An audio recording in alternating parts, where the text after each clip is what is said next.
purpose, dear Lord, the openness of ideas. We ask, Lord, that you be with this assembly tonight, that you help us come together in harmony to see the city go forward. Guide and keep us each by your power. We'll praise you. Amen. I pledge allegiance to the flag of the United States of America and to the republic for which it stands, one nation, under God, indivisible, with liberty and justice for all. Call this meeting to order. Roll call, please. Doreen Klaus. Here. Dustin Elder. Here. Christy McGehee. Here. Bobby White. Here. Okay, meeting's got to order at 6:01. First off, approval of the agenda. I think there were some changes.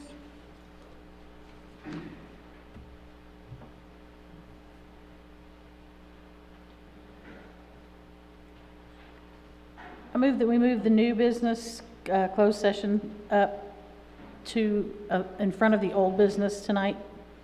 Okay, Doreen has made the motion to move new business up above the old business right after guest speakers. I'll second it. Second. Dustin has seconded that. All those in favor? 4-0. Okay. Make a motion we accept the agenda as adjusted. Okay, Doreen has made the motion to go ahead and accept the agenda with those adjustments. Second.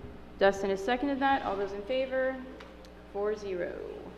All right, number 2, approval of the minutes for September 12th, 2024. The only correction I see that's needed is it's showing the meeting adjourning at 7:59. I think that should probably be 8:59. It should. We'll correct that. I move that we accept the approval, that we accept the minutes with the alteration to 8:59 for adjournment. Okay, Bobby has made the motion that we accept these minutes as written with the exception of changing the adjourn to 8:59. Do I have a second? Second. Dustin has seconded that. All those in favor? 4-0. Okay, moving on. Guest speaker number 1, Mark Shaw, about the Veterans Park update.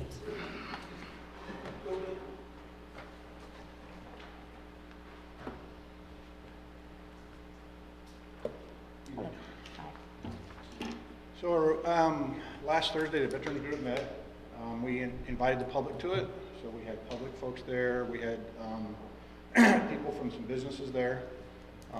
And so we came up with a design plan for it, kind of changed what our original plan was. So we'll discuss that tonight. And then we've got some requests that we'd like to present to the council to see if you can help us to make that design plan work. So the new design will be facing the pavilion where the marquee is now. There'll be the American flag just to the right of that. It'll be a 25-foot flag.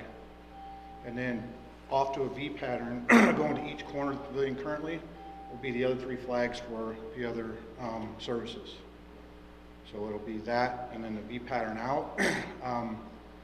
And then Steve White's bench will be 5 foot off the wall, and it'll kind of line up with the back set of flags. So when you're sitting in that bench facing the street, you'll be able to see all the flags. That would be one. And then we want to put a bench on either side of the pavilion so that people can sit on both sides. And then we're going to eventually put the wall over in the area by the tree, so to the left, north south, to the left there. And then we've got some other design plans too to go in. We're going to do a walking path going from the center of the pavilion to the wall, and then one from the center of the pavilion to the right. And then looking at some design patterns with some sculptures, or also talking about maybe finding a big boulder like they do in Iowa. They've got the Iowa memorial where a guy goes around and he paints veteran memorials on rocks, and it's a big thing in Iowa. I think he's got like 15 or 24 of them now. I think this is his 20th anniversary. And I'll get with Kayla and her daughter to see if maybe she might be interested in doing that. That gets her artwork out there. So that's a plan. With that being said, what we'd like to ask the permission of the council is, the easiest one would be the Veterans Park sign that's out there now. We'd like to take that down from the wall, and we'd like to take that pole that's over here on the left, nothing's hanging on it, it goes way up. We'd like to take that down, just cut it down, move it over toward the sidewalk where it comes up into the park, put that there, and then put that Veterans Park sign up on that. The sign doesn't fit the pole. It does fit the pole, I already measured it. And it's double-sided. If I We took it remember, apart that's today. why they didn't hang it up last Well, time, so. Okay, it will fit. We measured it. Okay, I measured the sign with the wood on it. We measured with the wood off it. We took the sign down today okay. because when I called, the place y'all purchased it for in 2019, the sign design folks, one person thought it was double-sided, one person didn't think it was. So we took it down today, myself and Wes Drake, we took it down. That picture's on both sides. Do you recall when he tried to stick that up there and he sent us pictures of it?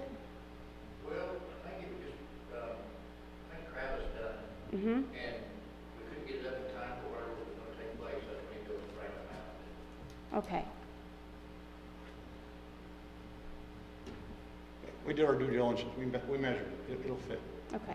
If you don't want us to do it, that's fine. But that way, if we move it up there by the sidewalk, it can be seen from both directions of Main Street, people coming back and forth, think it'll look a little bit better. If we cut it off, and it's recommended by Jim too, but we could also do it, but if we cut it off at the bottom, dig it down a little bit and cut it off, instead of trying to pull the big concrete chunks out, when we reset it, it'll be a little bit lower, and I think it'll be a little bit better instead of being way high like that, because it's just too More high for visible. people to see. Yeah. So that's one request that we'd have, that we'd like to do. And then the other one, with the flags being where they're at, it's a little bit too loud there, so we'd like to take that US flagpole that's there now down and get rid of it, and either take it down to Dick Smith Park and put it there, because they don't have one, or someone else suggested just trash it, because it's really not worth anything. Because having two US flags together, really not gonna work. So that would be our second request. And then our third request, the bigger one, is the marquee sign itself. Seeing if we can move that or have that moved. I mean, the city hall moved, I think originally we were there maybe because the city hall is across the street. I don't know, I'm just assuming. But if we could move it either down here, someone suggested over here by the little garden area out there on that street right there. Or if you want it, still want it in that similar area, just move it over where the flagpole currently is, so at least it's away from, the display of the seven flags. So the flagpole and the other pole, we can handle internally with the help of Jim and the city. The marquee sign, we obviously have to get with sign design and work with them, which I'm already working with them to try to get quotes and bids to do that. I got an initial quote, but when I explained to him what we were doing and the purpose of it, he's going to go back to ownership now and see if they can maybe hook us up for free or give us a heavy discount. So those are the three items we are requesting so that we can move forward. As far as the update as where everything stands, the flagpoles are already here. We're going to have solar lights on top of them now, and we weren't going to before. We're going to put solar lights on top of all of them. Name tags on all of them, those were ordered today.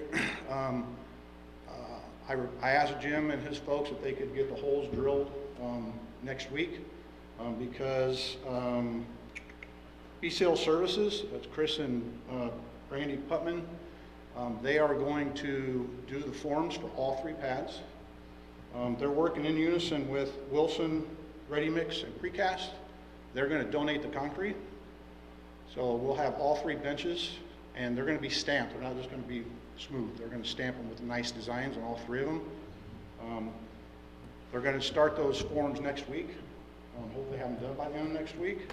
And as soon as the forms are done, then they'll notify the concrete guy, and then we'll try to come out. He's also going to, that takes about 1 yard to do the three forms, and they're going to bring about 1.5 yards out so that we can use the remainder of the concrete for the poles. So we don't have to buy the concrete for the poles. So the goal is to have all that stuff done before the next council meeting. The pole, that one pole, if we can get it moved, to move the sign, all three benches, pads for the benches, the flags up, and then we anticipate getting Steve White's bench mounted sometime around the first week of November. It's not supposed to ship till October 21st-ish, so then we can get that. And then November 11th, Veterans Day, that's when we want to do the dedication of the bench to Steve White. We're going to do that in the evening time at 6 o'clock on November 11th so that the public can be there because a lot of people work, they can't get there. I've already been in contact with Steve's wife. She's all for it. She's going to contact her family so they can be there. So if anybody from the city wants to make a little speech, because I've been there long enough to really know Steve, we're inviting you to prep something for that. And that's really our update. Any questions? The sidewalks and stuff you were talking about, is that something you guys are doing? Is Jim helping you with Well, that? Chris and Brandy have donated whatever we want. So when we get ready to do the pass and that kind of stuff and lay it out, at least he's volunteered to do all the forms, the rebar, all that stuff. The concrete, we have to work in phases.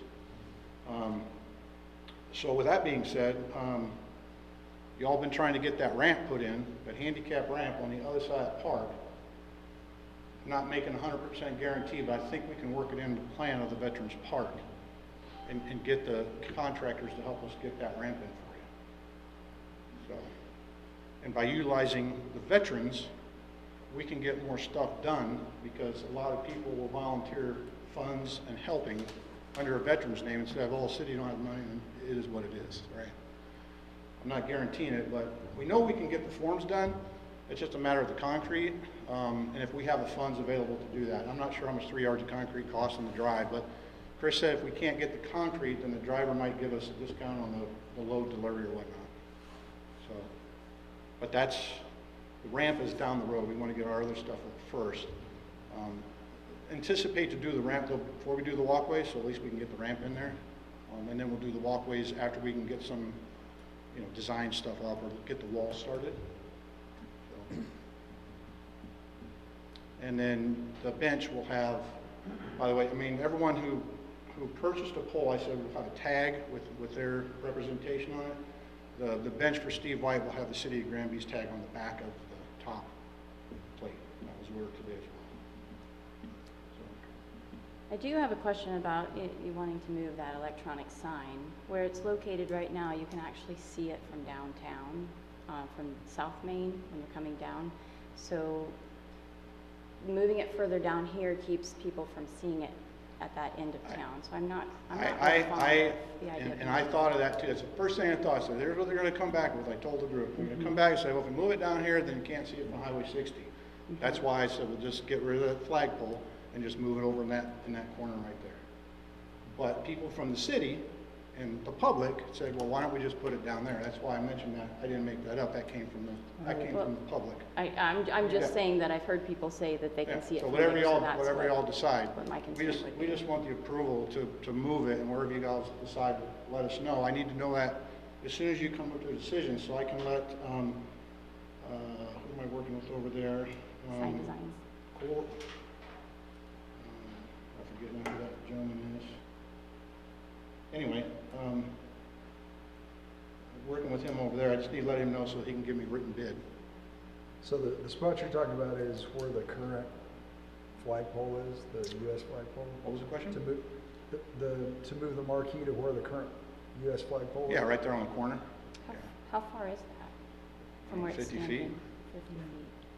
Just guess. Yes, ma'am. I just want to input that Could you get into a microphone, please? Haha. we have to be able to reach that marquee with an antenna. And so within front of the foundry, the side may be a possibility that the board would consider including it. Because the further away it gets, the more difficult it gets for us to update it. Just a thought. It's up to the board. I mean, I don't see think it from South Main. If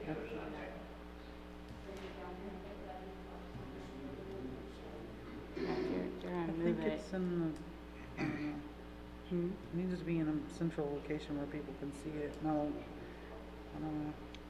how much traffic really is the difference. They're gonna go all the way down, but, Depends. yeah.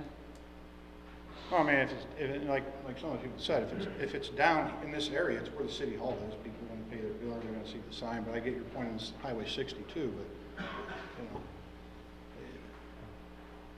Well, yeah, I was gonna say, not necessarily Highway 60 that I think about, it's the people coming off of South Main.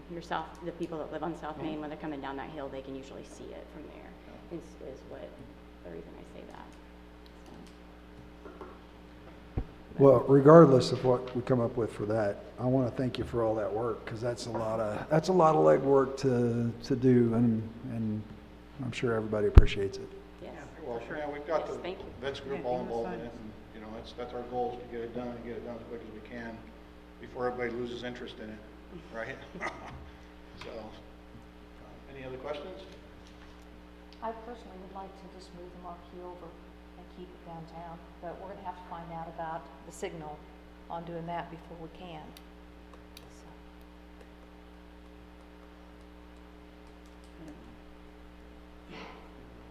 Is that a decision you need tonight? Excuse me? Is that a decision you need tonight? No, I would need it as early as possible, Okay. because if we, you know, again, if I let it drag, they might change their mind. So I just need to know where, because it's going to be two different bids, right? And the only difference on the bid is the distance to haul it. Taking it down and putting it back up is the same price. It's just a matter of, do we move it 50 feet or do we move it 2 blocks? That's all. So if you could get me something by next week, I'd be okay with that. Lana, is the transmitter here, is it mobile?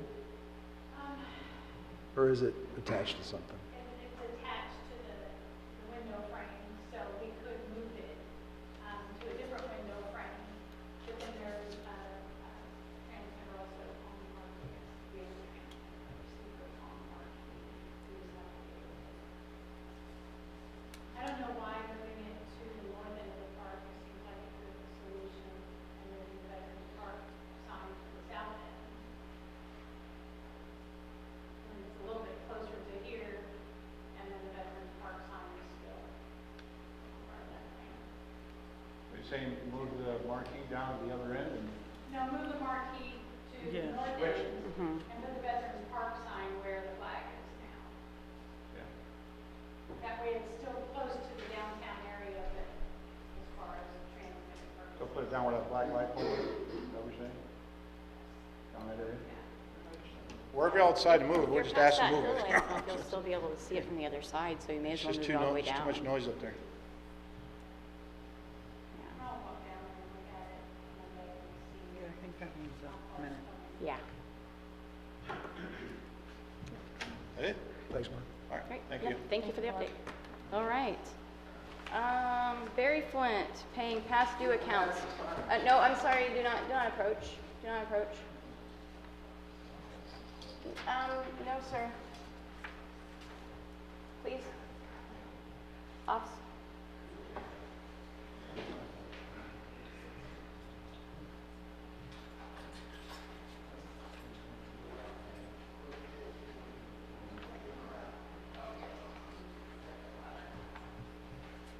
Okay. Barry Flint, paying past due accounts. Yes, sir. Yeah.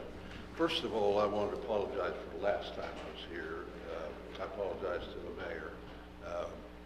You were talking about city street repairs, and I thought that was a time to talk about mine. And I thought about it later and thought that wasn't what that comment section was for. So anyway, I apologize for that. But still, I wanted to thank Jim for coming up and doing some work there. And it's much, much better than it was. It still could use some more, but I'm happy with that cars can get through there. Fresh mix on it now. So, anyway, that's out of the way. What I wanted to talk about was past due delinquent accounts being given to the landlords. Now, I know we have the right to do that through state statute. In 2005, the state had passed the statute 250.140, which services were deemed furnished to the occupant and the owner of the premises. In 2015, the city passed an ordinance to that effect, and that, I think, is still in effect. Now, I think this is the latest one, it's 793. Yes. Yeah. Okay. The council has a copy. There was not anything in that ordinance that said that the landlord would get notified when that happened, when there was a delinquent bill. But the first one, I'd say this was passed in 2015. I got my first one 4 years ago in 2020. And someone, and I want to say too, I know none of you were here, so this is new, probably to everybody. 4 years ago, I got my first one and was notified by a phone call from the city that there was a delinquent bill. And so I checked into it. I had given the deposit back to the person. Since then, I've made the policy of checking with city before I give the deposit back to make sure that they're okay with everything in the city.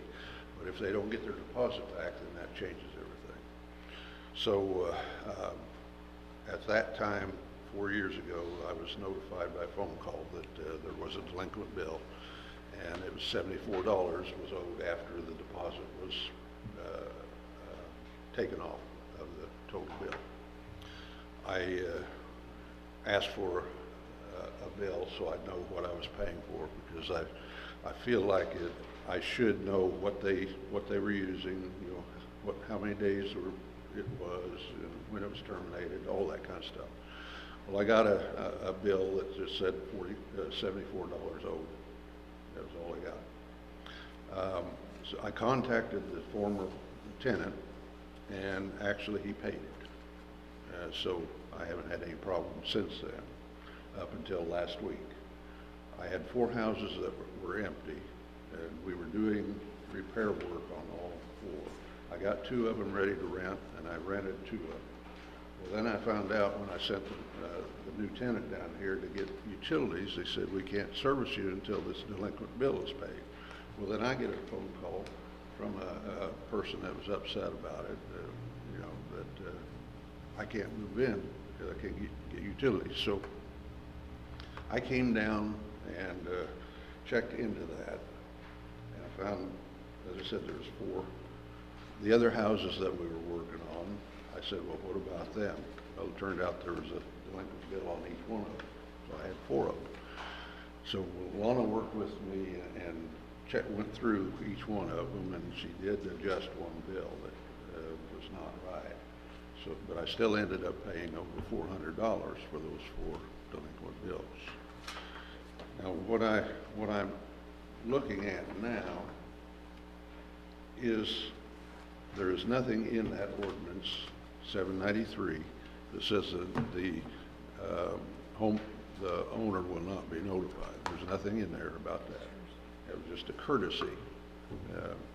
And I was told that with 900 customers, they couldn't go through and, you know, find out who owns what and how much each one owed, that kind of thing. Well, according to the state statute, 250.140.2, when the occupant is delinquent in payment for 30 days, the city, town, or village, sewer district, or water supply district shall make a good faith effort to notify the owner of the premises receiving such service of the delinquency and the amount thereof. So what I want to know is, if I'm paying somebody else's bill, I want to know what an itemized bill, just like I get every month. I would like to have a bill like that. Now, the first one that I rented that came down here and found there's a delinquent bill, the last tenants had moved out in May, so it was May until now. I didn't know there was a delinquent bill, and so that's why I checked on the rest of them and found that there was 4 of them. So I would like to ask that let that $400 be returned to me until this could be settled one way or another. First of all, I'm very sorry that this happened to you. On the other side of the coin, that when you have a business, which rental properties are businesses, there's things you have to write off. Sure. Just like the city has to write things off at times. So I personally look at it as a cost of doing business. Yeah. Well, I'm not disputing this because I know you have every right to do that. The only thing I'm disputing is I want to know about it, especially paying somebody else's bill. That's all I'm concerned about, and I'd like to know in a timely manner, to make sure that, because one of these two, he had moved out the first part of August, and I just noticed later, when I was closing up the affairs, the water hadn't been turned off. He'd been gone for quite a while. So I want to be sure that when it's delinquent, or when it's shut off, when it should be shut off, if it's done in a timely manner. Now, I know this one that was 4 years ago, he had been there for 5 months, and I found out he had only paid 2 full months. And he had been allowed to pay partial payments, and then run. And then that's when he moved out. I hope that has been taken care of. Yeah, they're not allowed to do partial payments at all now. No. Yeah. Good.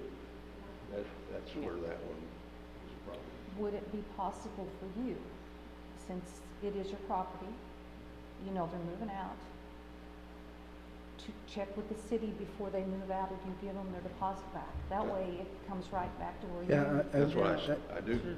Well, how did you get those 2 properties that owed $400 then? Well, there's 4 properties. Right, there's That's 4, but 2 of them had delinquent Yeah, bills.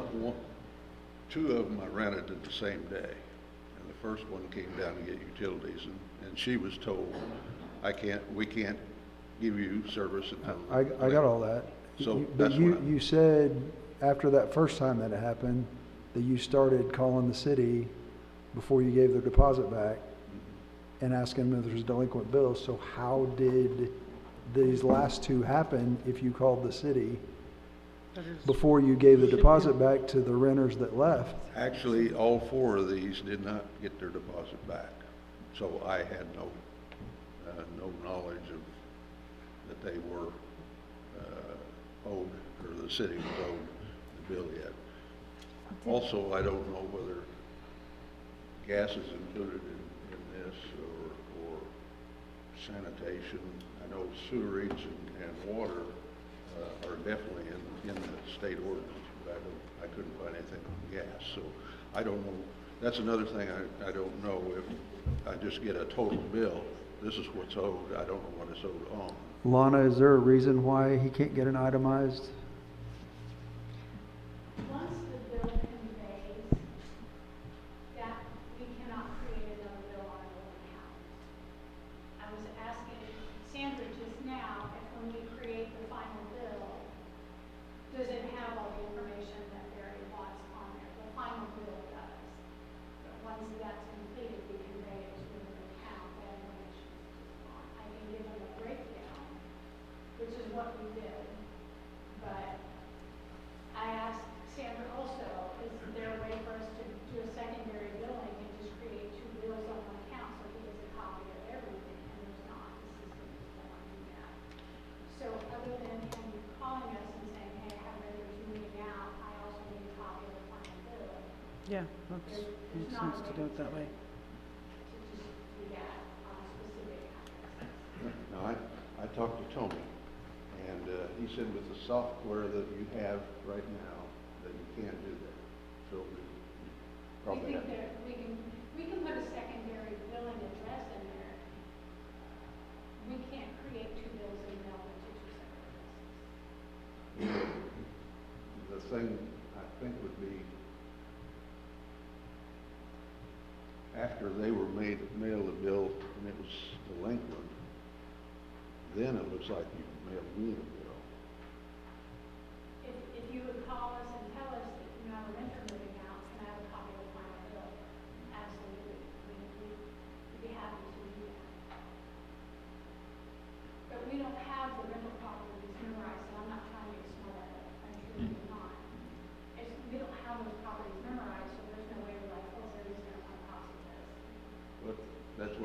said that with the software you have, you can get those reports automatically. So I'm happy for Tony to come down and we can walk us through that. I do my pleasure. That's the whole nutshell of what I know about the software and stuff, so And so Barry, can I ask you a question? If, and I understand your point is basically you want to be notified when a bill is left. Your request was that they refund all of the costs back to you today. If they would have sent you the bill showing that it was delinquent, you kept the deposit already, would this have been a different outcome? well, one of these four, they contacted us on another matter today, and so we asked them, I said, about this very situation. It didn't have anything to do with the bill, the reason they didn't get their deposit back, but we asked her, did you get a bill on this? She was told that, like you normally do, we deduct the deposit, and anything left over, we send it to you later. And she said she called in and had the water turned off, which it was off. I checked it after they moved out. And she said she left her forwarding address with the city hall and the post office both. She said we never got a bill on that. So hers is still $133. But that was after the 150 was taken off. It's a total electric house. So I'm trying to justify that. I don't know what the, if they had high water usage or just exactly, so I don't know what made that bill. See what you're saying. So, Question? The one specifically that he's talking about, the water portion of the bill is $32.79. Our base rate is $28.66. With the water bill is $32, that is some elevated usage. Their sewer bill is $95 with that, which indicates that they had high water usage for quite some time, because that's an average. We average for sewer bills.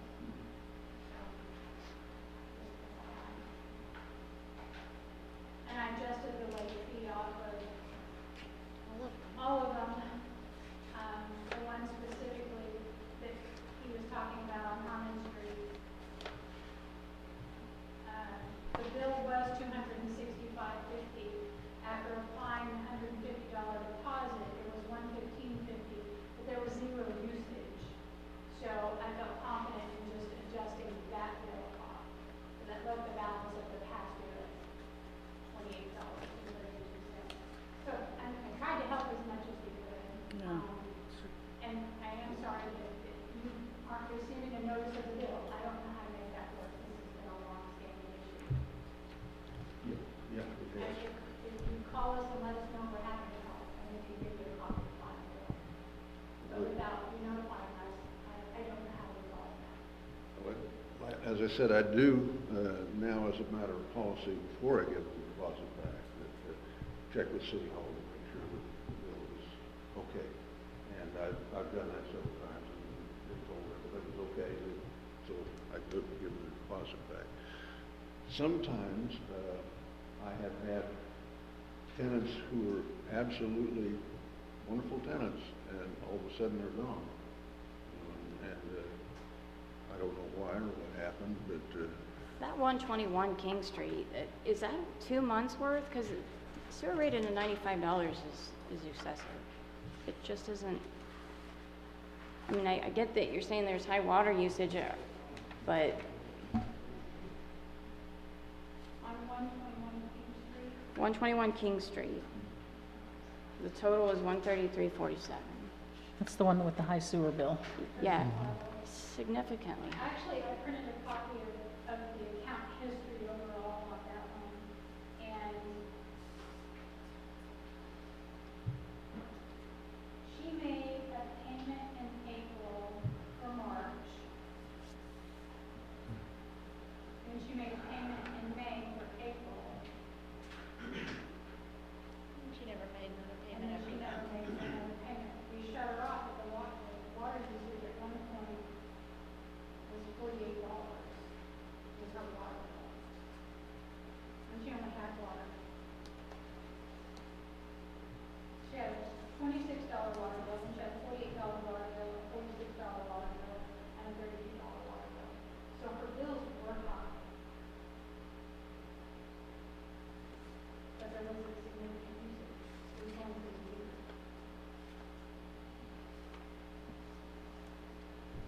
So we're gonna try to do the thing with Tony and, Bill, if he can figure that out. Get with Tony and keeping up with that, and I asked Sandra to please contact Eldorado, which is our billing software company. But I mean, Barry, I think you should still be asking, even if you're gonna keep the deposit, I think you should still be calling City Hall before you give that deposit back to them and asking them if they have a deficient bill. That way you still have leverage, you know, on the tenant, you know? Yeah. So, I Of course. mean, I would keep that in your policy no matter what. Yeah, that policy is a no-brainer because they can, I don't want to give them money back if they owe it. Well, also, you're not the only landlord in town. Are we gonna have to be responsible to do this for every landlord in our According to town? state statute, you're supposed to be notifying the landlord. How do we know if you're, I mean, if they've left? You're the one, I would be responsible for my house. This is your Yeah. property. Your business, your responsibility. Yeah, and I don't want to be paying your bill. I don't want to be paying your bill, but if that's what I'm supposed to do, I will do it, and I have done it. But I want to know what I'm paying for. So you want itemized. You're not asking for a bill every month that they're delinquent. You just need an itemized once they've vacated your property. Yeah, Right, he just wants a detailed He's bill of wanting what a he's copy of the wanting to final pay. bill, is what he's asking. yeah. Final bill. If I'm sent a bill that I've got to pay, I want to know what it is and how long it was, you know. Because that one in 4 years ago, when I found out he hadn't paid a full month or full 5 months. Well, how long do you require your tenants to tell you before they move out? 30 days. So if at that time you called City Hall and told them I have a tenant moving out of this address, then they could make an extra copy of the final bill. Doesn't always happen. But if they move out and I don't know about it, I Yeah, can't do that. it doesn't always happen that way, I got it, I but, see, I've had rental properties, and I had a kid move in, and he was out within 10 days. Yeah. So- Yeah, so I've been fighting these kind of things for 20 years, you know, and it has gotten better over the years, but it was a point where that it's just not really fair for the landlord to pay somebody else's bill, but it is law, so I'll do it. You said that Tony said he could get with them and adjust the software that they have? He said it'd be a simple deal. Okay, I have a question. Is he under contract with us to where this would just be part of the contract?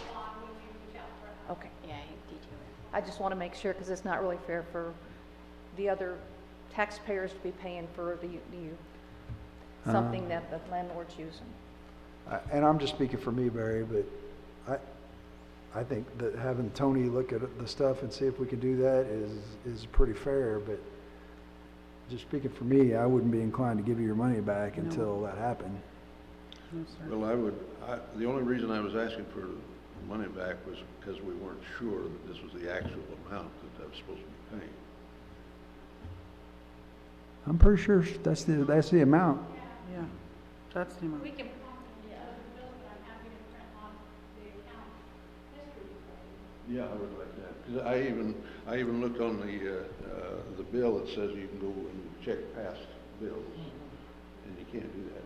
Not online, you can't, once the bill conveys, that's the problem we run into with after we do a final bill. But we can still print off an account history, yeah. So, anyway, that's all that I was interested in, is just getting notified before this gets out of hand. And that's it. I know other landlords that would be appreciative of that also. Rick Gossett has had some discussion with me about it too. So, I've had a couple of myself. yeah.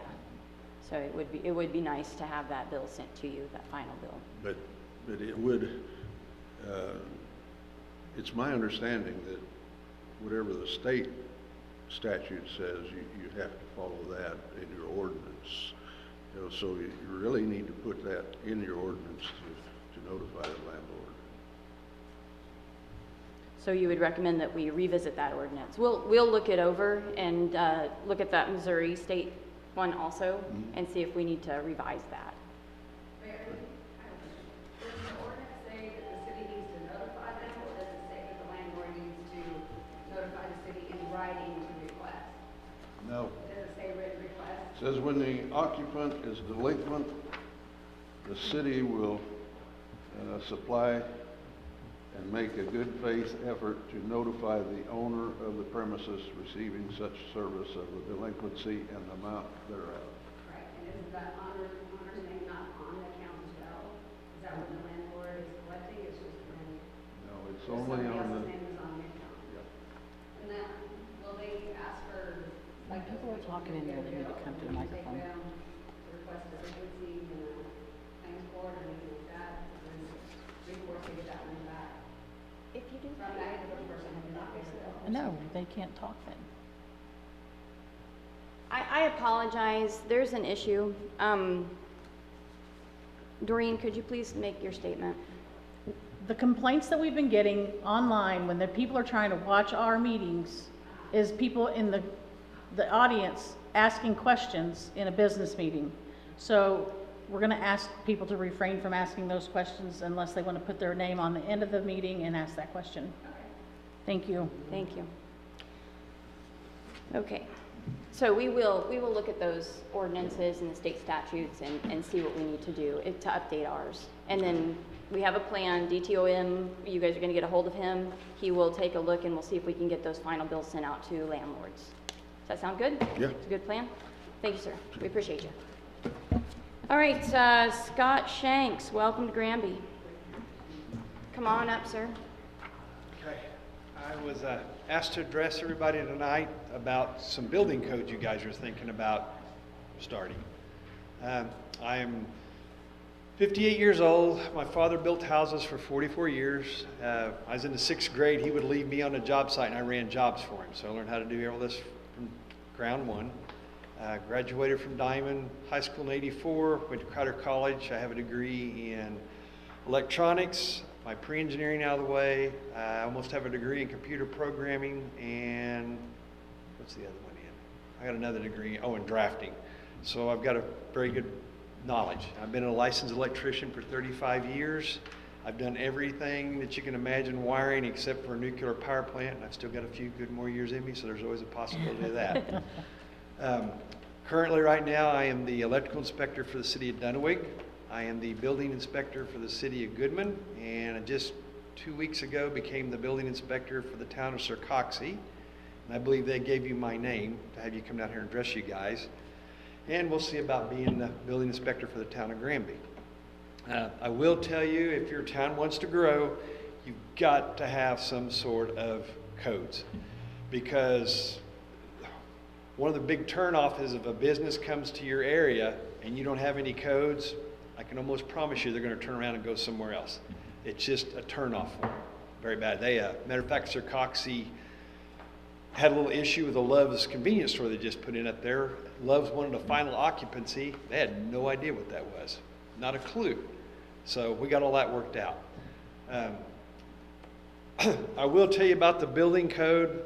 You know, I work from Joplin, Webb City, just about all the little towns around here as far north as Lamar, over to Pittsburgh, Baxter, Galena. I do jobs in all those towns. Everybody's is different. Now, Joplin, Carl Junction, and Webb City are all kind of on this, and I guess Oronogo is now too. They've adopted the 2000, I believe it's 21 building code. So a building code is the National Building Code book that comes out, like the electrical code's 900 and some odd pages that I have to kind of be familiar with. Building code's bigger than that. So my advice to you guys is those building codes can cause you issues with people wanting to come to your town to build. And I'll just give you a little instance, like a 1,500 square foot house, just a plain simple house. If you build it in Joplin, it's going to cost you about $6,000 more to build it in Joplin than it will some of these surrounding areas. And it's all because of the new code that they have. Do those new codes make that house any better or safer? Not really, no. The problem with the code book is they have a big convention. I can belong to that group that makes the decisions on those. They vote on it every 3 years. The manufacturers get to vote things in, so it's in the code. So like a GFCI receptacle, which you've got in your kitchen, your bathroom, they were $5 back in 2012. They're almost $20 now because they have a self-diagnostic capability in them. I have yet to find a manufacturer rep that can tell me what that is or how often it does it. But now I have to put that receptacle in these towns I was just mentioning, so therefore it runs the cost up, which in the end, the consumer pays for it. So basically on that building code, it's a guideline. You can use what you want out of it, and you can change it to fit the criteria you guys want to do down here. You can build safe without staying with the new things. So I'd be more than happy to help you guys design it and give you some suggestions. One of the best things I can tell you to do is you're going to need a building board. And I would recommend putting at least 1 or 2 contractors on it from this area that care about your town, and one of you guys off the council should be on it. And I would keep it an odd number in case you have to vote on something, then the mayor doesn't have to step in and make a tie vote. Help you guys out on that. And I will warn you, you will step on some people's toes when you start to do this. Right out of the gate, they're going to have me start condemning some properties in Sircoxie, and I suspect I'll have people with pitchforks and torches showing up at my front door, but that's just part of it. I know in Dunawig, we went after it a few years ago. We got rid of like 10 that were eyesores. They dozed the property down, and they turned around and sold the lot exactly for what they had in it. They didn't make any money off of it, but it got them a brand new house built in its place, and they get the tax dollars off of it. So there's some things you're going to have to work out. I do know when you do that, you have to have it in your ordinance and everything. You have to notify them legally, and then you have to give them so many days to do something on a property if you can do it. So it takes a little while to fix this code the way you want and do that. I know the town of Sircoxie all the little towns, they got some information from Dunawig, and I know they shared some with you guys on their building codes to give you a start. Now, we're still fine-tuning theirs. They had some things they didn't think about. Did you help with that? Yes, I did. We had the meeting we had last week, we came up with some issues on these tiny houses because I hadn't even thought about that. Restricting how tiny a house you'll let them do and things like that. We got a little bit more tweaking to do with that, but it's nothing that can't be done, and I think the next meeting will have it all ironed out the way they want it. So basically that'll give you a good guideline that they showed you, and then you guys will have to kind of, when you get your building board fixed up, sit down and it would be helpful to take some information from the public too, and what they'd like to see too. So it's their town, and you want it to grow. These are things you're going to have. So I don't mind doing this. I enjoy doing this. I don't charge a lot of money to do the inspections. I know some of the guys from Joplin, inspectors over there, they do some small towns like Miller and stuff, and they get them pretty good for doing that. I enjoy doing this, and I'm always going to keep busy doing this till I keel over and drop dead. So. Now, when you do this for the city, for new builds and for you, the charge goes to the contractor. Yes, then this is something you guys will have to figure out on your building permit. I don't know if you guys currently do that now or not, but you would figure you have to make a little bit for cover of paperwork and all that you have to do here. And then I charge, like on a brand new house, it's $100. I do an inspection for the footing, it's $25. And then I do a framing inspection, heat and air, and electrical, which I don't charge for the heat and air because it's really not that big a deal. And then a final inspection where I go through, and then you guys would issue them an occupancy permit, because a lot of mortgage companies will not close the deal out unless they got a final occupancy permit, which basically I go in and make sure everything's working, the heat works, the air works, the water works, everything comes on, so forth. Works pretty good that way. Like on emergencies, you know, obviously you're not going to make somebody buy a building permit, like if they're changing a service out on their house or a storm comes. Those are things you'll have to take in consideration on that too. I do know, I think we were talking on the phone the other day, you guys don't do stickers or anything now. So like Goodman, there's two different ways to do this with Liberty. Now Dunawig, I go out, they call me, I go out and do an inspection, I pass it, put the sticker on, I go back in, I turn my invoice in, and then they email Liberty Utilities to come turn the power on. Goodman doesn't do that. I go out, the engineer knows if my sticker's not on there, they will not hook it up once they got that in place. So, but Goodman does not call. They leave that on the homeowner or their contractor. So they call to shut the power off, and then when I'm done, I remind them, hey, you need to call them and tell them to come turn it back on because you got your sticker on there now. It just saves some headache for you guys that way on that. It's simple that way. So basically what you're saying is we go ahead and we start off our step number one, let's create a building. Yes. I highly recommend that. Board. Now they actually have, we have 3 gentlemen that are contractors on that board, and then one gentleman owns a heating and air company. He is a member of the city council. That's the council member. And what that does, if we're reviewing plans or something like that, and it just gives you somebody that can relay the information back to the council. It's just a good communication thing, and I highly recommend doing that. It just works well with it really well.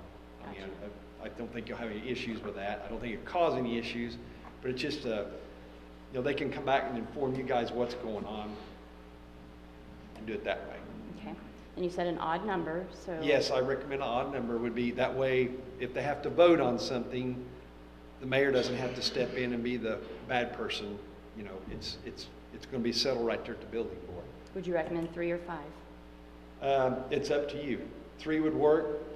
5 would probably be great. That gets you a little bit more input and gives you an extra set of eyes to look things over. So like if you guys get a housing addition in here, say like a Schubert Mitchell division, you've got curb and gutter. There's a lot of things to look over. We actually, in Dunawig, we waived our property size to let them get more houses in the area they did. Now, once they got that going, the city now has backed that off and they went back to their old sizes. And what was actually happening, they were getting so many houses and they were actually outgrowing their infrastructure. So you did that to kind of slow it down a little bit. So those are things you'll have to look at too. They're growing. We just drilled a new well up there. They're trying to get off the city of Joplin sewer because if you think your guys' sewer rate's high, you haven't seen anything you've seen that. So. Could you say that louder again? for the ones in the Say back. that a little bit louder. Yeah. Well, I know up there, each resident pays $125 just for sewer, and the city makes nothing off of it. $125 Per yeah, household. per household, per Yeah. month for sewer. And they don't, that's not, and the city makes nothing off of it. They decided that wasn't fair, but there's nothing they can do about it because that's what Joplin wants for it. So once we establish a board, you would be willing to sit down with this board and go through? Yeah, I'd be more than happy to sit and help Itemize. you I'll look it over and like we just had kind of I guess a closed meeting. It's been a while since I've been on a village council or anything.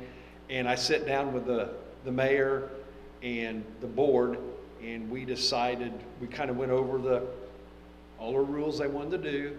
And then I added some things they didn't have on there that they hadn't thought about, and now they're adding that to that, so it'll be revised the next meeting they have, hopefully. Can you get us a copy of that? I would be more than happy to. I would appreciate it. I left a couple of stickers with her that I use at 2 different towns. Dunawig has a really nice one with their little symbol and everything on it, like you guys have got back there. They print that, they've got a software that they do that with. Also what I do, I'll get you guys a copy of it. So Dunawig, we have a building inspector and then me. So we both have a paper, and actually the building inspector designed this. It's very ingenious. So basically it's our bill, has our billing address on it, and then it's a spreadsheet below. So he has the contractor's name and the address, and then we break it down in what we're looking at, and then it has a little section off the side, pass or not pass. And then like on one of mine on the electrical, I have to put on there what the service is, if it's a 200 amp underground or overhead. That way when they email Liberty, they can tell them what it is. And that works out really well. And then at the end, I just put how much the deal is, turn it in. That way they've got a hard copy, they know what passed, what didn't, and they leave me enough room that if it fails for some reason, I can write what it failed for on there. What about existing structures? Well, on that note, one of the issues they brought up was rental property, because they've got a gentleman up there that's, he's really put the kibosh to him. He likes to go in, he buys the rundown houses, he fixes them up just enough, he can get somebody in, and then he doesn't finish his work. And they don't have any way to make him finish it till now. Now, when he starts doing stuff, new stuff up there, they're going to have something to do that with. But one of the issues they brought up was, like they knew this one lady had mold in her house. Well, really there's not much you can do, because they don't have anything set up. Even though that guy, it's really, I guess it's kind of technically a business because he rents houses, but they don't have any kind of inspection for that, for them to go back in and inspect it. Now, Joplin has a, what's it called? Joplin Rental, I can't think of all the name of it. So if you're a tenant in Joplin and you got a complaint, you go to that and the city will actually step in. And I've had to go back in where they didn't have GFI receptacles in there, and they complained, and the city got the complaint, and the city made the landlord put them in to make it safe. Now, they're not real stringent on it. I mean, it was like, they have like, their big thing is smoke detectors and things in GFIC receptacles, just basic things that the house really should have. They don't go in there and nitpick them on paint and things like that. But yeah, on existing houses, you really don't, I mean, it's grandfathered in. The only thing you'll have to make up your mind to do is if they do a remodel on that house, how much can they remodel a house before they have to bring everything up to code? So like Joplin, it's 50%. If you build an addition on a house that's 50%, then I have to go in and like the electrical panel, I have to put arc fault breakers in, GFIs, 120 volt battery operated smoke detectors, and they will add quite a bit to the cost.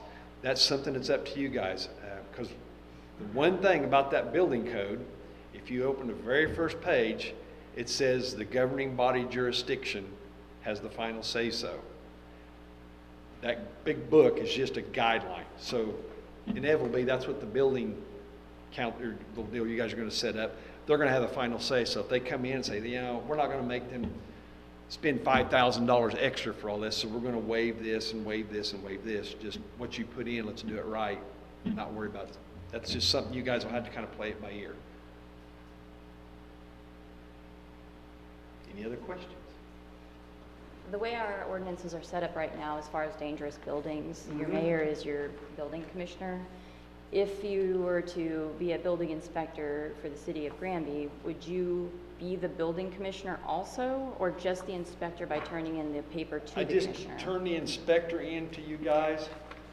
Now, you go condemning buildings and stuff like that, that's where it's going to get a little, we're going to step on toes. Yeah. Now, I will tell you this, I've done this for many, many years, building houses and everything else. There's not just always one way to do something. Sometimes there's 2 or 3 other ways, and you have to be a little lenient with people and work with them, because you can't always do it black and white. That's been a good thing about Joplin until here recently. The guys that were inspectors, most of them worked in the construction field, and they know you can't always do it just exactly like the book says. But there's other ways to do it to make it safe. And that's what the bottom line is. We have to make it safe. And that's what you want.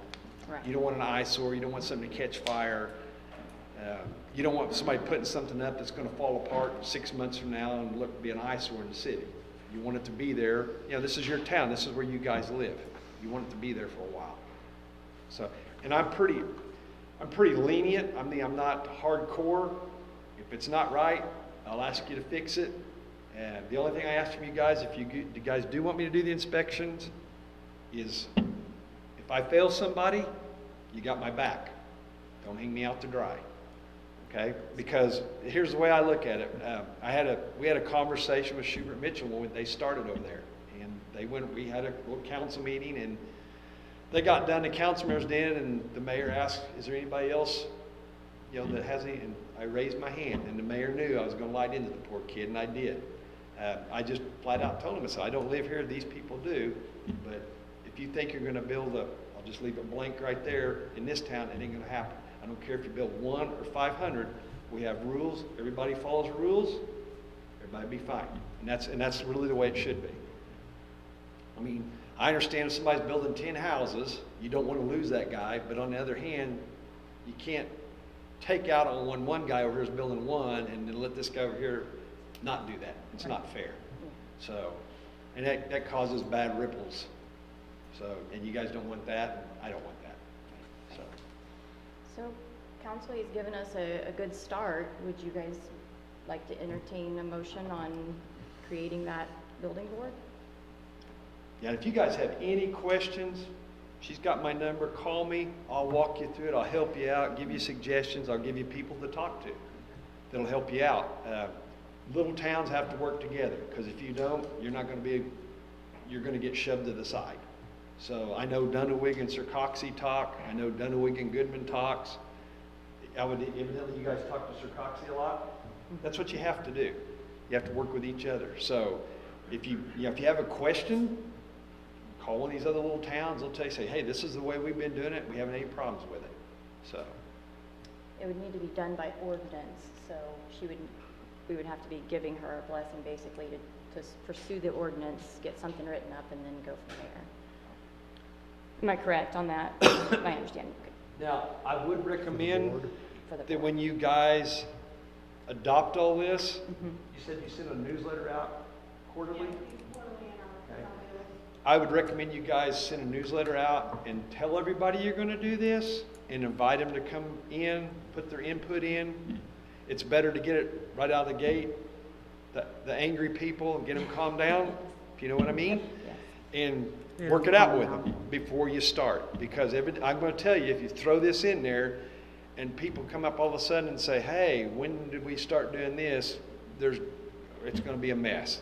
So. It seems like it might be here's what I'm thinking, Mhm. is we create the building board, we decide if we're gonna have an ordinance, we create the ordinance, we create the building board. That building board probably needs to be present when we do a public meeting, so that everybody's kind of on the same page. Is that what you're thinking? Yeah, I Okay. think that would be, Just making introduce everybody, so everybody knows who's on the board, and that way I'm not the only one that gets threatened, everybody does.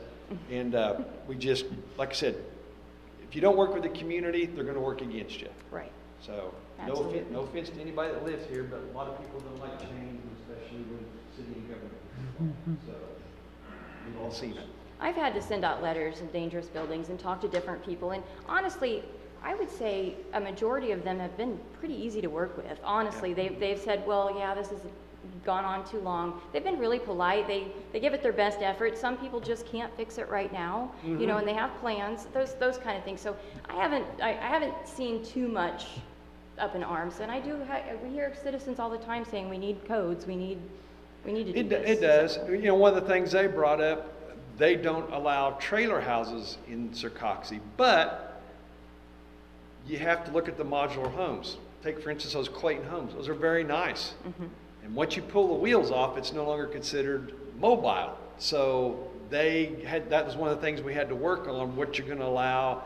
And if you do allow a mobile home, how old and when are you going to let them move in?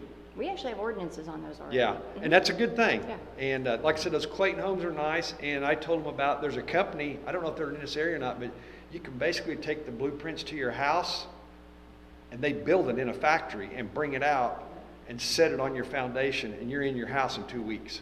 It's done. And it's your house. It's not a modular home. They build it in pieces and bring it out and put it together. It's amazing how they can do it. That they had never heard of that. So, well, that's something you got to think about if somebody does that. So, like I said, and the tiny house thing was the big deal, because I think they don't allow anything under 400 square feet. And I think Lamar is 720 square feet. So they kind of said, all right, you know, if you buy one of them portable buildings, we're not gonna let you make it a residence unless it's so many square feet. That is something you will have to consider because there are a lot of those appearing. We do have an ordinance Okay. for that too. Anybody else got any questions? Ready for a motion? I'll make a motion that we pursue an ordinance to include a building code board. Okay, Doreen has made the motion for Lana to go ahead and pursue an ordinance for the building code board. I'll second it. Bobby has seconded that. All those in favor? 4-0. She will be in touch with you. Sounds Okay, good. It was thank nice you. meeting you all. It was nice All right, meeting you. Have a good evening. Thanks. Thank you for all your knowledge. You're welcome. Okay, moving on. Originally, new business was moved up to above old business, so I would entertain a motion on that closed session. I'll make a motion, we go into closed session in accordance with RSMO 610.0211, legal matters and 3 personnel matters. Okay, Doreen has made the motion to go into closed session in accordance with RSMO 610.0211, 1 legal matters and 3 personnel matters. Christie has seconded that. Roll call, please. Doreen Klaus? Yep. Dustin Elder? Yes. Christy McGehee? Yes. Bobby White? Yes. Okay, we are going into closed session at 7:07. Christie sounded more glum about it than me.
case.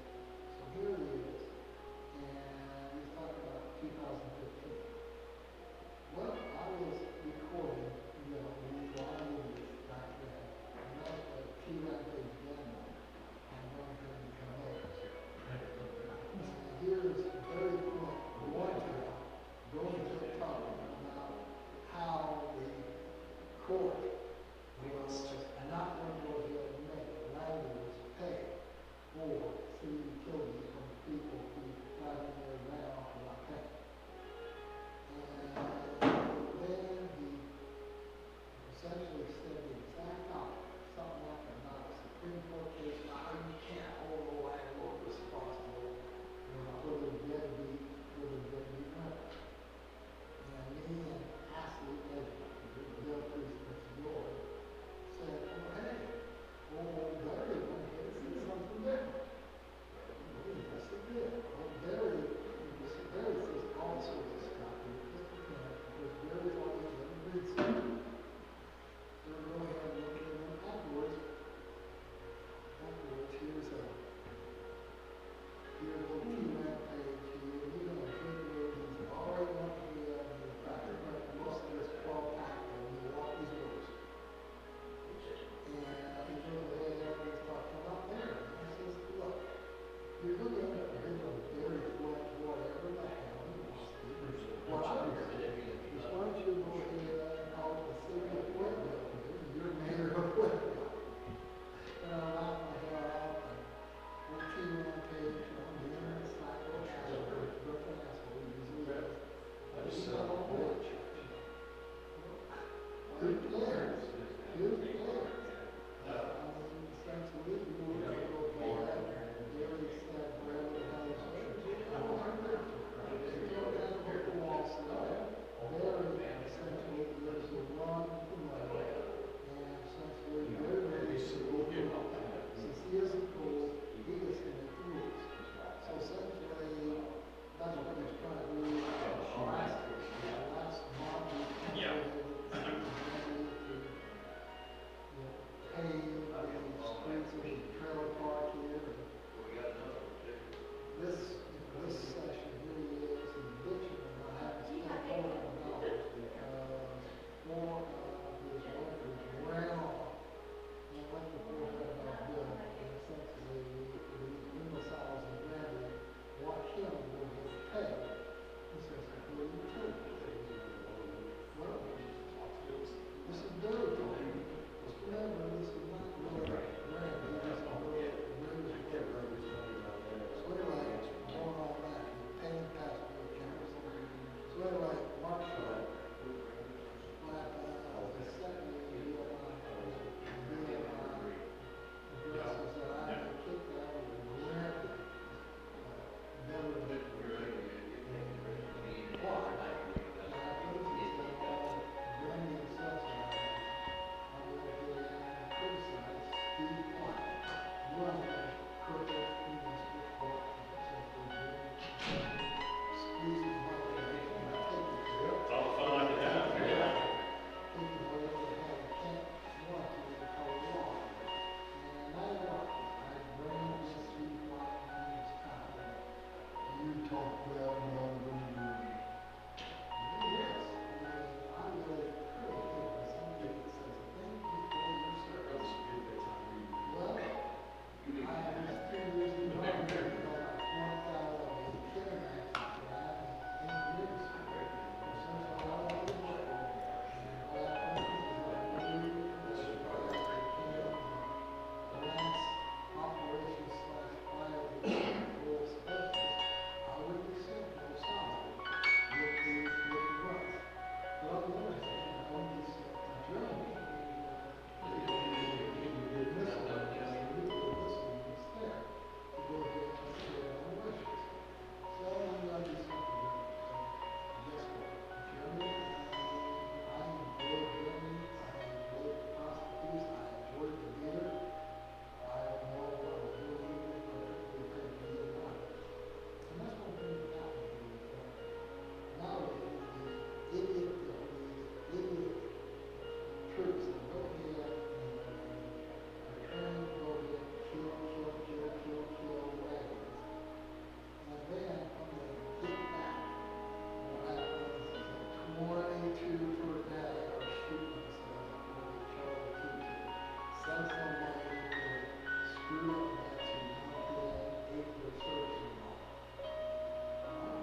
but it talks down here about. Yeah, that's the case on my side. I think a lot of the status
attractions town is leather shop. Like, it's all leather, and they're only open, 3 days a week for like 4 hours a day. Yeah, they live upstairs, but this town only has like, I don't know, it's small, it's smaller than Grant, I think so. Population is still high. 179. So, you see, we saw it, yeah, 179 people. It's not heavily all the they got, really, the only two things they have is that leather shop and then they have bar. They have one right there, it's not our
cutting stuff down tomorrow.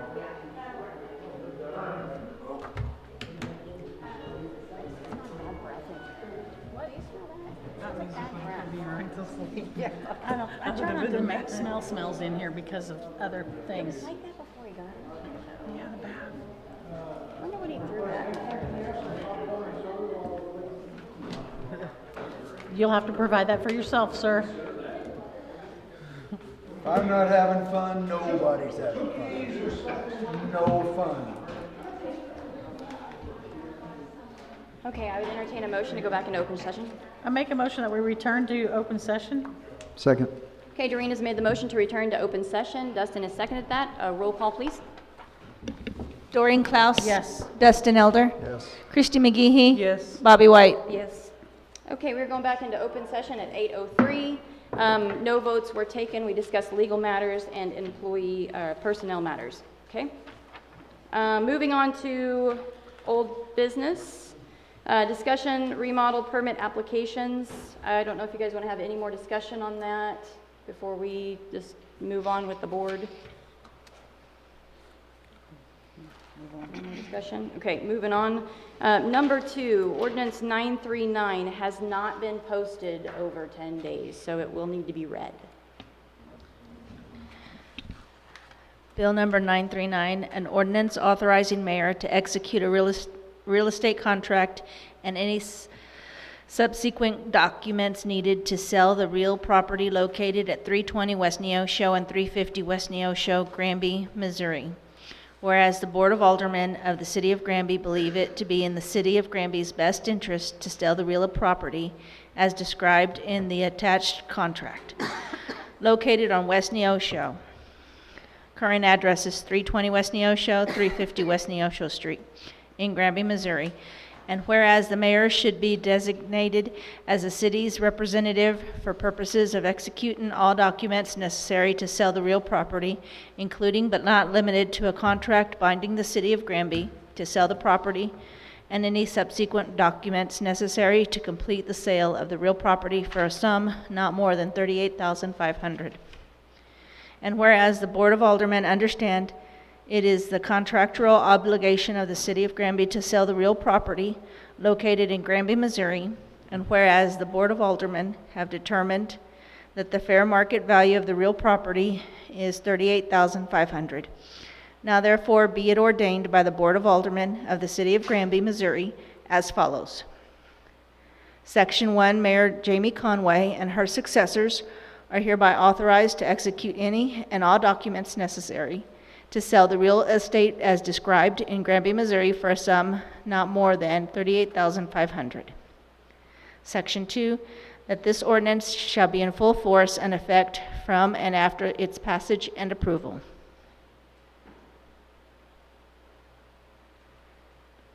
I move to accept Bill number 939 on the first reading, suspend the rules, and place Bill number 939 on the second and final reading by title and number only. Okay, Doreen has made the motion to accept bill number 939. Do I have a second? I'll second. Bobby has seconded that. Roll call, please. Doreen Klaus? Yes. Dustin Elder? Yes. Christy McGehee? Yes. Bobby White? Yes. Okay. We'll need to do that a second time, reading the title. Okay. Number and title. Bill number 939, an ordinance authorizing mayor to execute a real estate contract and any subsequent documents needed to sell the real property located at 320 West Neosho and 350 West Neosho, Granby, Missouri. I move to accept Bill 939 on the second and final reading by number and title only. Dustin has made the motion to accept Bill 939. Do I have a second? Second. Christy has seconded that. Roll call, please. Doreen Klaus? Yes. Dustin Elder? Yes. Christy McGehee? Yes. Bobby White? Yes. Thank you. And I do need that signed tonight. We close tomorrow. Okay, number 3, backhoe and mini excavator. Jim?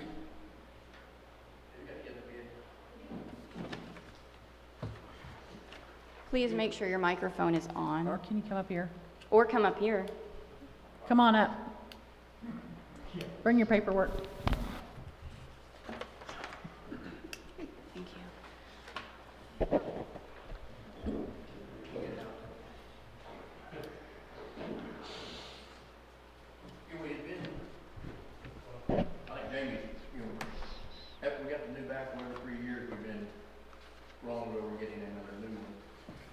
to do is, what I'm gonna do now is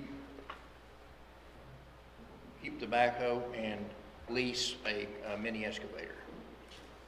Because we've been renting a mini excavator quite often to get a lot of different yards and stuff to keep from tearing stuff up. And I've got two different, oh, here's something hardwood, I don't know what that's for. That's for me, sorry. The one from Victor L. Phillips. You guys I think we got them. Yep, we got them, thank you. They're both pretty comparable. The only thing with Four State Equipment, they told me that if our lease machine goes down for some reason, that we will have a loaner there that day. We'll have a machine that day. Where with Victor L. Phillips, we've had trouble before, and then usually we have to rent a loaner from them. So. What would be your recommendation? I would like to go with Four State Equipment. I mean, I feel like they're local. You know, I mean, whatever we, you know. So are we needing both of these? Like, I'm a little confused, I'm No, sorry, I there's have two two different- estimates.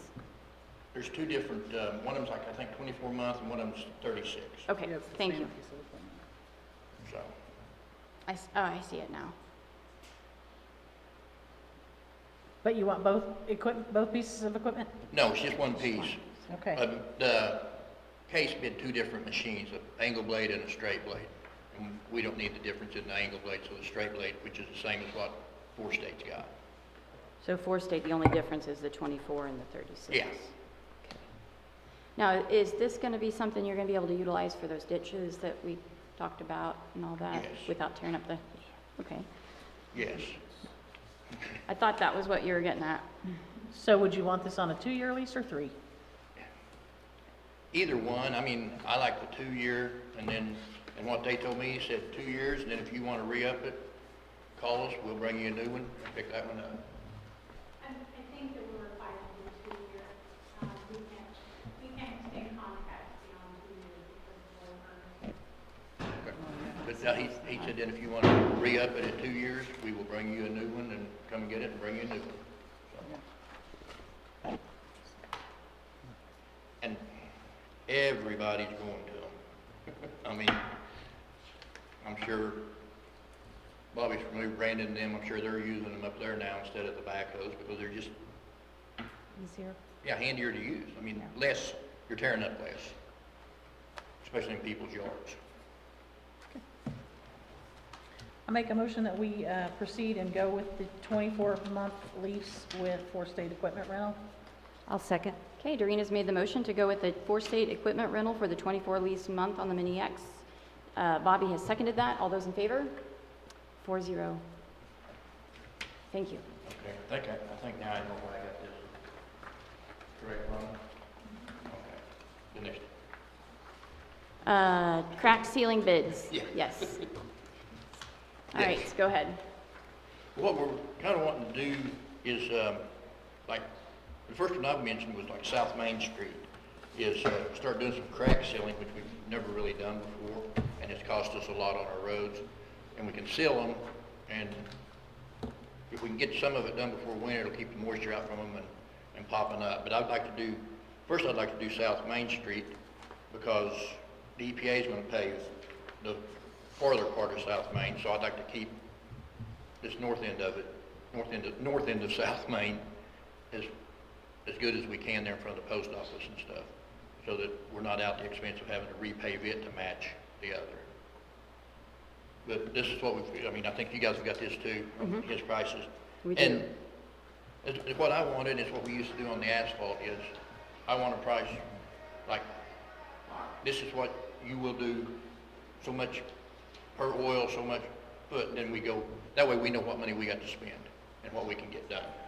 And then I'll be, myself or somebody will be out there collecting tickets, so we know what we bought. Okay. So how many 400-foot sections of street are we talking about? We just used the 400, but that's basically a city block. Okay. And that just kind of gives us, and it'll be a matter of how much, I'd like to do it like quarterly, kind of like we've talked about, set up. So if we start there, do so much this quarter, then we can turn around and do another quadrant next quarter, Mhm. and just do so much quarterly. For whatever amount that you all allow me to spend, we will go out and pick the worst ones first, and then work our way back. How much is in that budget, Lana? And streets, I apologize, I don't have that clue. We've got, there's 200 and some thousand of it that's earmarked for East Cemetery and Grove Street. And then I think there's another 100 and, I thought we had around 75,000 this year. Yeah. For upgrades. and I think that leaves us about that much left in it too, so. Over what we've got earmarked for them two streets, I think there's like 150, 160,000 maybe. And you're wanting to do down on Church, Newton, McKinley, that's correct from what I Yeah. got here? My Now- question on that is, why are we doing those streets? We're getting ready to dig them up, put in a water system. To seal them and keep them while we've got them. We're not doing the whole thing, we're No, just no, they're any just sealing the crack cracks. is where they're gonna Cracks. seal. So, that doesn't mean that whole city block is gonna be $1,000, it's gonna be Right. averaged out as far Yeah. as how much we can But- get. Did you According say to Church this- and McKinley? What are you looking at? I'm These looking are at the maps darker, of but it. I don't think I think it's just because of the map. I think we really just went and looked at some. So No, here's, this is where Lana highlighted. Oh, oh, this mine is was just- highlighted. Yeah, this Mine was wasn't either. what she had highlighted. Blow Street, McKinley, Church, Newton, and then the side streets in there too. no, he's talking about starting on South. Yeah, I don't Main. wanna, I don't know Well, what- this the is north just kind of part's what he South went and Main. looked at and got it, I think he, So just South Main. with his and this price. Yeah, other- South okay. Main's where I want to start. And that's gonna be about 3 blocks of that. So Okay. That's, All right, thank you. Do you have more places other than just that area that you know you need to get something on it? we've got some, but we've also got like, repair on Pennsylvania Street that's gonna need a little more than this. But I think we can get him to probably do it too first, but. So do we just want to say not to exceed a certain amount at Yeah, this point? that's kind of what we're. Lana, what would you, We allowed 65,000 for the full year? for the full year. So that would be, But that's for all repairs. That's not just crack sealing. That's, That's the line system for the street, so that is just street repairs. right. That's what I mean, like all repairs, like if Yeah, you have a so- pothole, you know, and, because a lot of those potholes, we're throwing loose gravel in and it's flicking back out. I mean, our cars are flicking that out. So often when we're filling the holes from when they're doing the water leaks, Mm-hmm. that's supplied from water. Okay. So the line system for the street is strictly street repair, like crack sealing, chip and seal, whatever. you know, that would kind of go with what I was looking at, just like, me and Lana had talked about, like maybe 10,000 a quarter. And that would give us the 40, and then that leaves us 15 or 25, you know, for the 65. For if something emergency comes up, we got it. We've also got to realize that some of that can't be done during the winter because the Right. temperature has to be a certain, Right. so maybe we can go a little more, like 15,000 for The- this next, MoDOT used to, their deal was from October to April, they wouldn't pay Right. because of the temperatures. so if we can say an amount that he can get accomplished before the cold spell that he can't be putting any down, Right, you know, get as much as we can get done before that cold sets in that he can't be doing the repairs at all. right. And I'm hoping that, like if, we get South Main done, and then we jump on one of the other streets, that when we get to that water leak cut, we can patch it with the hot oil and gravel. Okay. That would be That's- nice. So are we talking about an amount? Are you requesting a certain amount? Or, I mean, Yeah, whatever. no, not whatever. Can we just say not to Not to exceed exceed. 20,000 Yeah, I was gonna say 15, and 20. and then be revisited in the spring? That would work. And just for reference, this is the gentleman that done the hill at Senior Center. And he did the And- park too. Yeah, he did a good job at that hill. Yeah. That chip and seal, yeah. And he did the park. He for done the ceiling on the basketball court, yeah. Yeah, he's done nice work so far, Yes, he does, I was so very pleased with his work. I would entertain a motion on that. I'd like to make a motion that we allow CNH Hardwoods to work on repairing cracks in our streets, not to exceed $20,000, and then be revisited after that amount has been expended. Okay, Doreen has made the motion to go ahead and hire CH Hardwoods to start the ceiling job of up to $20,000. Do I have a second? Second. Christie has seconded that. All those in favor? With the caveat, right, that it's not any of the roads that are gonna be paved by, Right, unless it's just a small repair on it. We're not gonna spend a lot of money on the roads that's gonna be dug up. This 20,000 should go a long ways, don't Yeah. you think? yeah, they should, with that.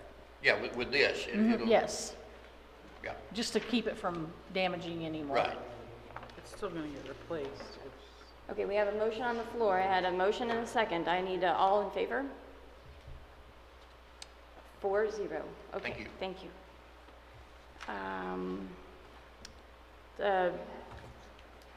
Do we have any personal comments?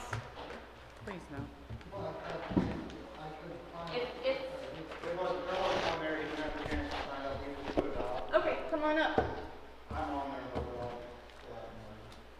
Yeah, please. Whichever. Okay, come on up, Martin. While you're walking up, I'm gonna hand this to her.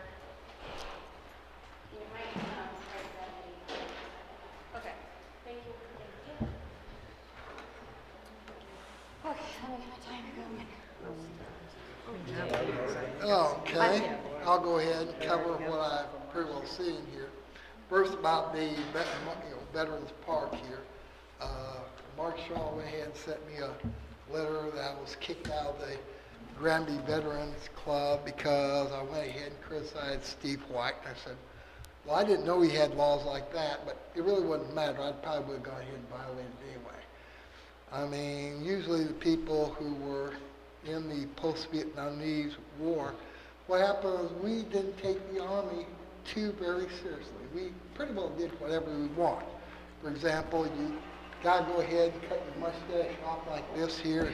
This is Germany, so we defeated that by just simply, going ahead and all wearing little Adolf Hitler toothbrush, and said it was the sergeant major and the battalion commander who wanted us to go ahead and punish, Please Germany stay for doing that. specifically on the topic of the. Anyway, Veterans we Park. didn't keep it, seriously, but I was thinking is that what happens to go ahead and honor Steve White, what you ought to do is you ought to take that Christine-like lawnmower here and simply... Hey, you're out of line.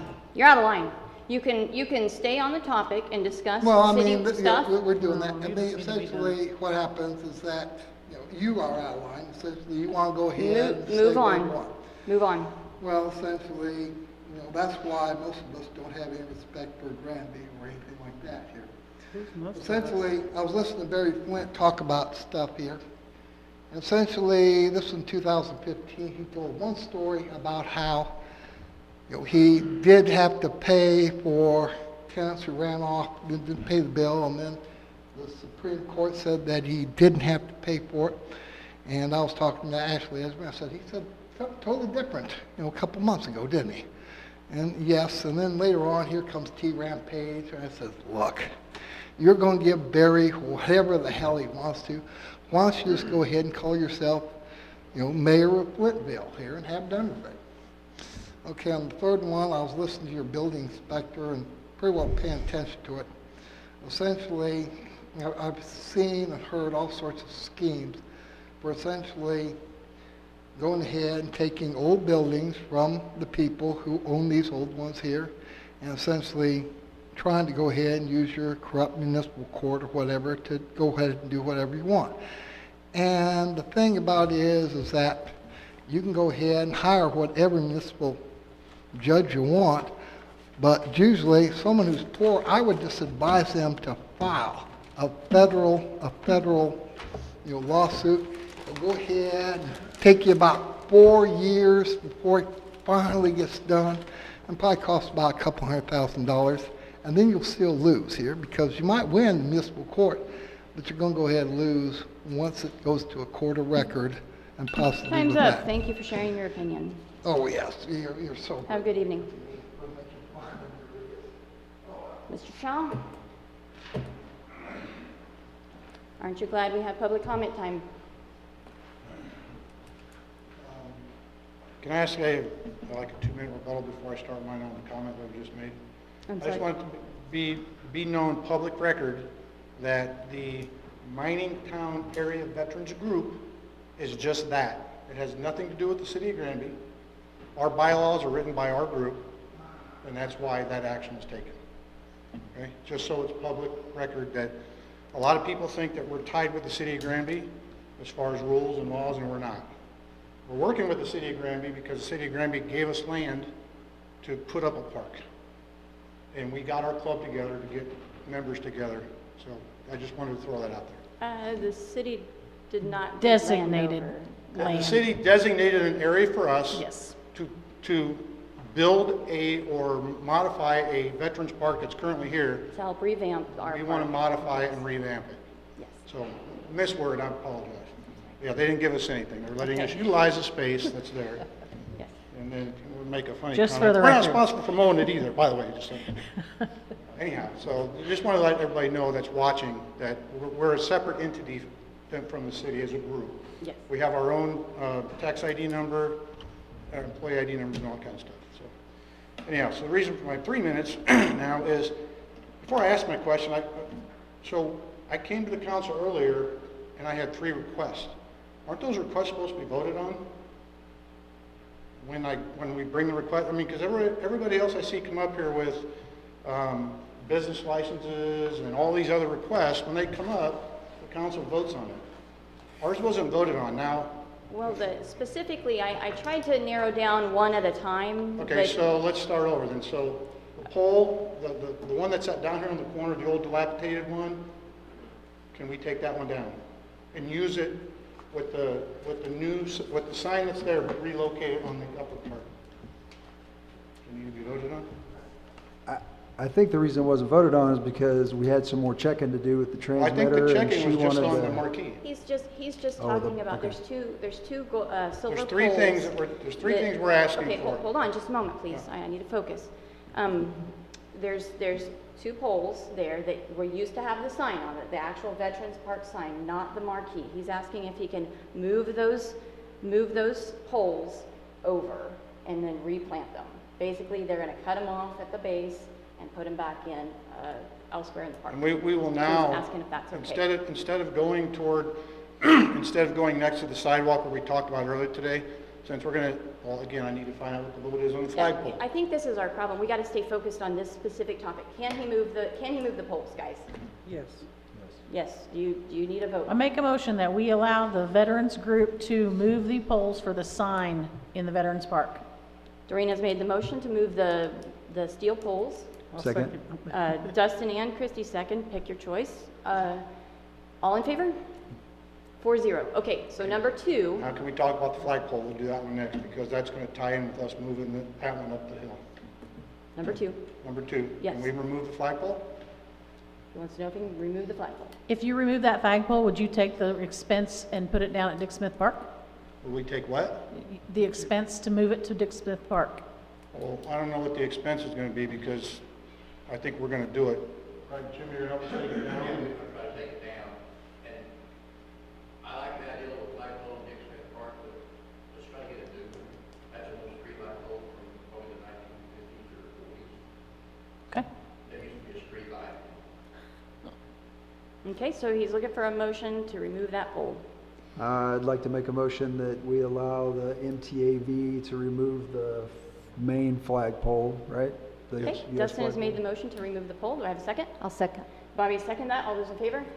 4-0. And then we'll get back with you on the marquee. Right, and on the marquee, when you go look at it, Lana, when you guys were in your closed session, be careful when you're thinking about moving it down to where the one we're gonna take out, because it'll be blocked by that tree and that property right there. So if you could just let me know, can you give me a date by next, when? Wednesday, Thursday? Lana? I'm gonna look at it Monday, Okay. so hopefully I'll be able, I need to talk with Tony and find out what the distance is that it can be from the transmitter. Okay. Okay. Thank you. Yes. All right, we got it. I'd entertain a motion. Make a motion to dismiss. I'll second. I Doreen third. has made the motion to dismiss. Bobby has seconded. All those in favor? 4-0. Hey, 27.